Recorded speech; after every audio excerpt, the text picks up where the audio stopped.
2 కోట్లకి వెళ్ళిపోయిందంట కోడి పందాలు. ఏమని ఎంత దారుణమో చూడండి.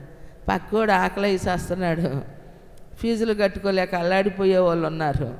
ఏమని అద్దెలు కట్టుకోలేక ఇబ్బందులు పడే వాళ్ళు ఉన్నారు. పేదరికాన్ని బట్టి దేవుణ్ణే దూషించే వాళ్ళు ఎంతోమంది ఉన్నారు. చదువుకోగలిగిన ఆశ ఉన్నా చదివించే వాళ్ళు లేరే, ఎందుకు ఇలా పుట్టానా అని ఈ కుటుంబంలో తల్లిదండ్రులు నిందించే పిల్లలు ఉన్నారు.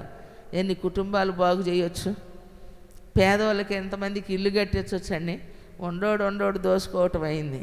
పోటీలు పడి ఏం చేశారు, ఏమని ప్రెస్టేజ్ విషయం తీసుకొని 2 కోట్ల రూపాయలంట కోడి పందాలకి పిల్లల దగ్గర తీసుకొని వెళ్ళి ఏం చేస్తూ ఉన్నారు, ఏమని పందాల దగ్గర పెట్టి జీవితాలని పాడు చేసుకుంటున్నారు.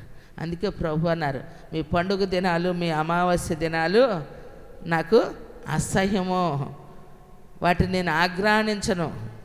మీరు ఇచ్చేటువంటి బలులను నేను ఆగ్రహించను. మీరు చేసేటువంటి శబ్దాలను, సంగీత వాయిద్యాలను నేను ఇష్టపడను.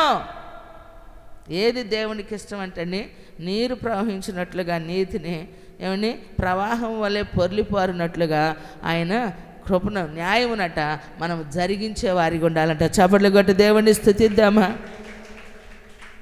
దేవుడు మన నుంచి న్యాయమును నీతిని కలిగిన వారిగా ఆయన సన్నిధిలో బ్రతకాలి. ఎందుకంటే పాప భీతి మనలో ఉండాలి ప్రియులారా.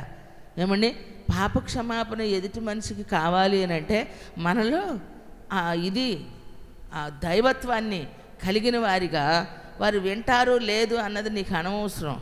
ఎదుటి మనిషికి నువ్వు మేలు చేయగలిగినంతగా చేయగలిగినటువంటి వ్యక్తిగా ఉండాలి. ఉపకారమును ధర్మమును చేయ మరొకడు ఇటు యాగములంట దేవునికి ఇష్టమైనవి. చప్పట్లు కొట్టి దేవుడిని స్తుతిద్దామా. చూడండి, అందుకే నేను ఎప్పుడు చెప్తాను, మేలు చేయటం నీకు చేత కాకపోయినా కీడు మాత్రం చేయమాక. ఉపకారం చేయటం నేర్చుకోవాలి. ఏమండి, ఎందుకంటే దేవుడు మనకి ఉపకారి.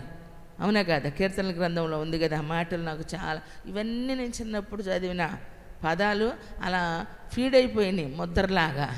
యెహోవా అందరికీ ఉపకారి. ఎవరికి అపకారమో తలంచడండి. పగవానికి కూడా తను అనుభవించేటువంటిది ఎదుటివానిలో చూడాలని అనుకోనటువంటి వ్యక్తి.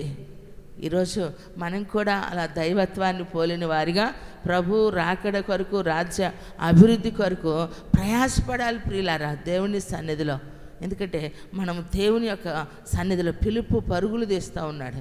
ఈరోజు మనం లేచిన దగ్గర నుంచి బిజీ సిస్టర్ అంటారు. నాకు చాలామంది చెబుతూ ఉంటారు, ఏంటమ్మా ఆల్ నైట్కి రాలేదు, ఏంటమ్మా ఎర్లీ మార్నింగ్ ప్రేయర్, బిజీ. ఉదయాన్నే లేకపోవటం, వంట చేసుకోవటం సరిపోతుంది, ఉద్యోగానికి వెళ్ళటం సరిపోతుంది, పనికి వెళ్ళటం సరిపోతుంది. ఏమండి, దేనికోసం మనం పరుగు తీస్తున్నాం? సువార్త కొరకు పరుగు తీస్తున్నామా ప్రియులారా? చెప్పండి. మరి అన్ని లోకం కొరకు నువ్వు పరుగులు తీస్తూ ఉన్నావు, మరి దేవుని పని కొరకు, మరి కుటుంబాలు క్షేమంగా ఉండాలి అని అంటే దేవుని సన్నిధిలో ఏం చేయాలి? పరుగులు తీస్తున్నామా? దేవుని మందిరానికి వచ్చేటప్పుడు పరుగులు తీస్తున్నామా? ఏమని దేవుని సన్నిధిలో పరుగులు తీసే విధంగా ఉండాలి. మనలో ఆశ పరుగునా ఏమని దేవుని అద్దకు మనము వెళ్ళాలంట. ఈరోజు ఫంక్షన్కి వెళ్ళినంత త్వరితగా, సినిమాకి వెళ్ళినంత రందిగా ప్రార్థనకు వస్తామా చెప్పండి?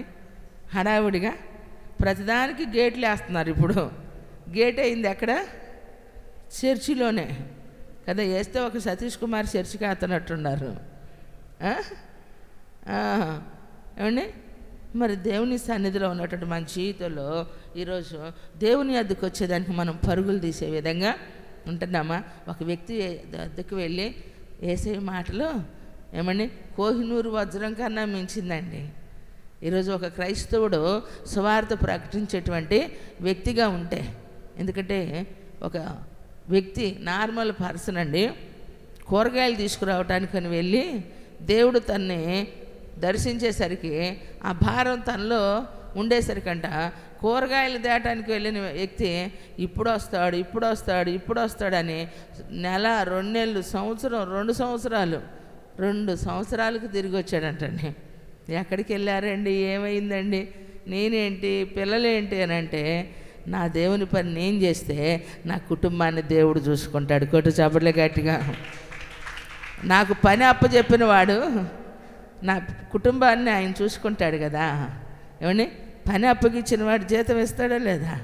తప్పకుండా ఇస్తాడు ప్రియులారా. దేవునికి మహిమ కలుగును గాక. కాబట్టి మనం ఎవరి యొద్ద పని చేస్తూ ఉన్నామంటే దేవుని యొద్ద.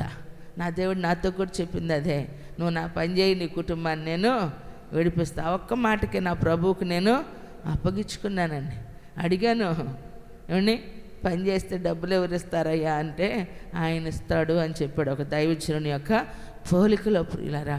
అలా నా ప్రభువుకు అప్పగించుకున్నప్పుడు ఈరోజు దేవుని సన్నిధిలో ఆశీర్వాదంగా పరిస్థితుల్ని దేవుడు మార్చాడు. దేవునికి మహిమ కలుగును గాక.